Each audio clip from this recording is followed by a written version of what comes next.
Thanks, Danny. Hi, Phil. What's the mood in the camp been like in the last couple of days since the defeat by the West Indies? Harry said afterwards he felt England battered a little bit carefully. It's not the first time he sort of said that about the group in the past. Maybe, So Harry said afterwards that I lost my train of thought. That he felt England maybe battered a little bit carefully. Obviously, yourself accepted. Maybe during those middle overs. It's not the first time he said that. I think he said maybe we didn't go harder in the past when England have suffered a defeat. Why do you think that is? Why do you think it maybe England were battered a little bit carefully in those middle overs on Wednesday?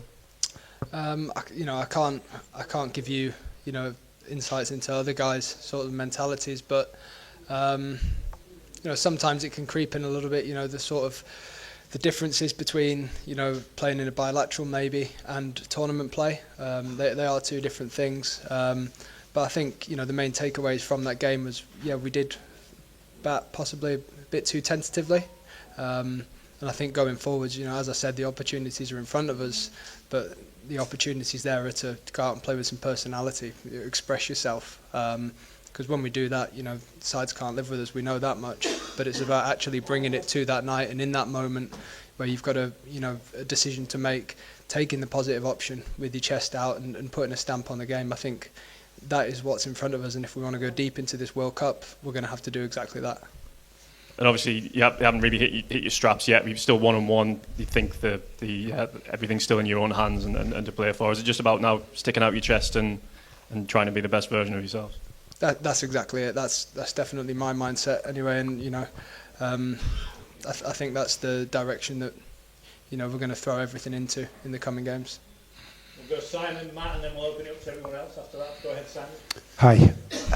So you've kind of played Scotland before in 2024, though the match didn't really happen. Was there any extra spice that day? Any kind of neighbourly, extra energy about facing Scotland? I think, there's always a bit of that.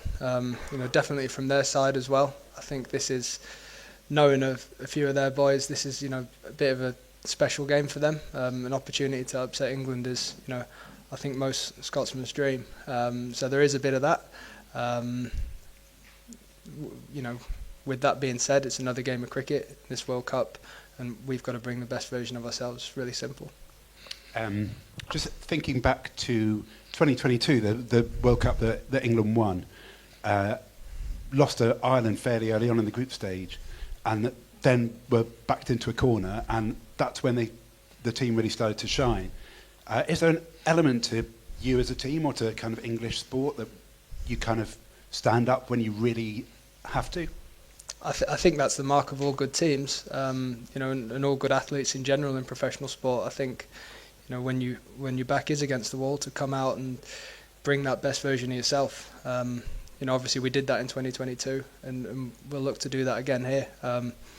I've said it a couple of times now, but it's really, really simple what we need to do. We need to, remove the outcome from everything. Taxi. We need to remove the outcome, focus on the processes of what we're doing and bring the best version of ourselves. Lastly, the tournament so far, there'd been lots of close shaves, including England against Nepal, but no real upset until today when Australia lost. Is there a bit of, maybe there, but for the grace of God, or just is that a reminder that you can't take anything for granted here? Yeah, you definitely can't take anything for granted in a World Cup. I suppose that's the beauty of it for a lot. But I know we've all got different jobs in cricket, players, journalists, but at the end of the day, we're all cricket fans, and I think that's part of the exciting part of a World Cup with this many teams. We'll go Matt at the back right, Richard, and then we'll open it up down here at the front. Go on. Hi Phil. As Charlie said, Harry's mentioned the too careful, not go harder thing a few times. Is that all that's said in the dressing room after a defeat like that, or is there more, or is it a deeper thing to it that we maybe don't see? I think there are a lot of different aspects to it. Coaches going around players individually, and saying what they like and didn't like, but that's not exclusively for after a defeat. That's part of the daily process of getting better as a team. So that's probably the part that you don't see. But I think the overriding theme was exactly that: a little bit too careful, a little bit too tentative. We know we've got to let ourselves go. And, trust in ourselves for the rest of the competition. And you know these conditions well. You've played here for KKR. What do you expect, or what do you need to do to play a good innings here? What are the crucial key parts to it? I think it's there for everyone to see watching replays and highlights of games here. And there's a little bit in it early on for the bowlers. I've not had too hard a look at the wicket yet. Can offer spin at times. I think mainly it's the new ball wicket, and I think the power plays are crucial here. And last one, how you obviously had a decent impact on the game the other day without really kicking on that fast start. Is that a frustration? Those days, are they a frustration when maybe you get to 20, 30 or 10 balls, or do you see that as your job done? No, definitely not job done. I feel like that's a frustration for every batter. Some days you get there and organically you take 10 off the next 10. And then, you extend your innings that way. Other days, you extend your innings by keep playing the same way, keep being positive, keep throwing the pressure back on. That's something I was very, very confident of. I've faced Romario a lot, in the last year or so. Obviously, we're teammates at IPL, and I had a good plan against him. And if I was to face him tomorrow and he was to set that field and bowl the line that he did early on, I would commit to exactly the same plan, but no, definitely not job done. Richard, back left, and then we'll come at the front here. Phil, obviously you've played a lot of IPL cricket and international cricket, and Scotland are neighbours, but have you either seen or faced all the Scotland bowlers before? Are you familiar with them, and if not, will you be watching footage of them? How do you go about preparing for a game against an associate nation? Yeah, very familiar with all of them, to be honest. I've watched a lot of their cricket and played against them a few times. Not necessarily just when it's been England against Scotland, but in different franchise leagues. They're a good side. They've got a good attack. I think they've got quite a lot of games under their belts as a collective as well. So they've been here before. They've been in this position before, and I think they will put up a good fight. It's not new with Mark Watt, but how as a batsman, when you're trying to set yourself for someone to bowl at 22 yards, if he releases the ball at 25, how do you sort of prepare for that? I think it's about seeing him reacting. It's not always in his benefit, bowling the ball from 25 yards. If anything, it probably takes his margin away from him a fraction, with what lengths he can sort of go into.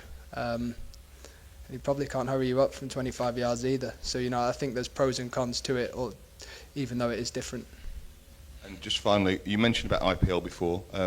Have you found yourself as becoming a more senior member of the side, and obviously, scoring hundreds for the team? Here in India, have you given more input than you would elsewhere because of your experience? Other guys might not have experienced India as much, or are you someone that sits back? Have you been forward with your views, or do you just let other people worry about their own games? I think it's probably the same amount of input I've given everywhere else. After the last game we spoke about the differences we're going to go into now, playing here, obviously different venue, different conditions, and we've got a lot of guys through the dressing room that have actually played a lot of cricket here, which I think will be to our advantage. So, if guys want to talk to me about Eden Gardens and the differences, I'll happily do that. But we've got, a few guys in our coaching staff, and a lot of our players have also had success here. So, I think obviously pre-match we're pretty decent understanding of conditions. Okay, we'll take two down here on our left and then two here as well. Hi. Just wanted to check how you've grown into this England-Scotland rivalry. I mean, not just in cricket, but across other sports. We've got, I think, a Six Nations game tomorrow, the football part of the history. What does this rivalry mean to you apart from just cricket? You asked the wrong person the question. It doesn't mean loads to me in any sports other than cricket. Yeah. Okay, we'll go here with the white shirt and then next to you, and then we'll take two more here and then we'll go ahead. Okay. My question to you is about the batting, and it's you have to always set the tone as the opening batter and maybe one of the most aggressive batters going around. When you're batting your way, do you think you expect others along the lineup to follow in the same batting template and to maximize starts which you have produced, or do you expect them to play their own different game, even if it means that it's not following your template? I think both, to be quite honest. I think T20 cricket, the majority of, building momentum and keeping that momentum is a solid understanding of your partner and your teammates. And I think with any good partnership, if someone's going, you feed them the strike, and vice versa. You said my way there, something I almost pride myself on at times. I know I've had a good day when I do it, is being adaptable. When I get into the game ugly, a lot of the time, I'm looking to put a stamp on the game as early as possible and hit the first over for however many.